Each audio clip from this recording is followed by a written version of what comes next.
দেশের উত্তর পূর্বাঞ্চল ও মধ্যাঞ্চলে ঝড়ো বৃষ্টি হতে পারে আজ রাতে, আর কিছুটা সম্ভাবনা আছে ঢাকায় বৃষ্টিরও। আবহাওয়া অফিস বলছে যে বঙ্গোপসাগরে লঘুচাপের সৃষ্টি হলে চলতি মাসে তাপমাত্রা স্বাভাবিক থাকতে পারে, নয়তো ফের শঙ্কা আছে তাপপ্রবাহের। ওয়ালটন এসিতে ইনস্টলেশন একদম ফ্রি।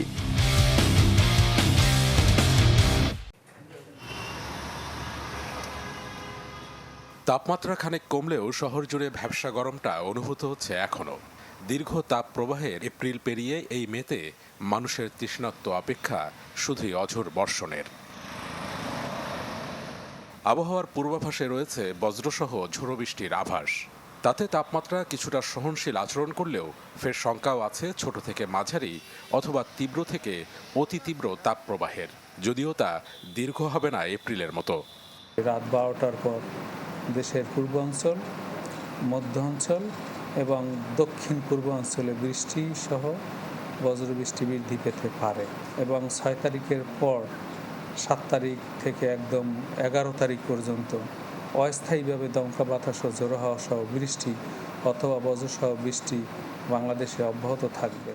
এদিকে বাংলাদেশ ইনস্টিটিউট অব প্ল্যানার্স বিআইপির গবেষণা বলছে, গেল 28 বছরে ঢাকার সবুজ এলাকা কমে দাঁড়িয়েছে 7%, আর জলাভূমি 2.9%, যার পেছনে দায়ী সরকারি বেসরকারি সংস্থা এবং ব্যক্তি স্বার্থ।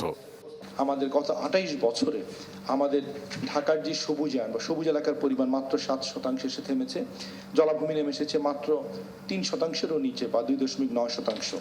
এই বছরেরই আমাদের কিছু সার্ভে পাওয়া গেছে যে ঢাকায় গত 10 বছরে 5 থেকে 6 ডিগ্রি টেম্পারেচার ঢাকা শহরেই বেড়ে গিয়েছে।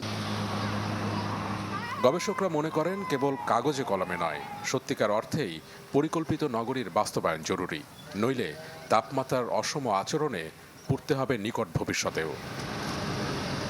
নীল মাহবুব, চ্যানেল 24, ঢাকা।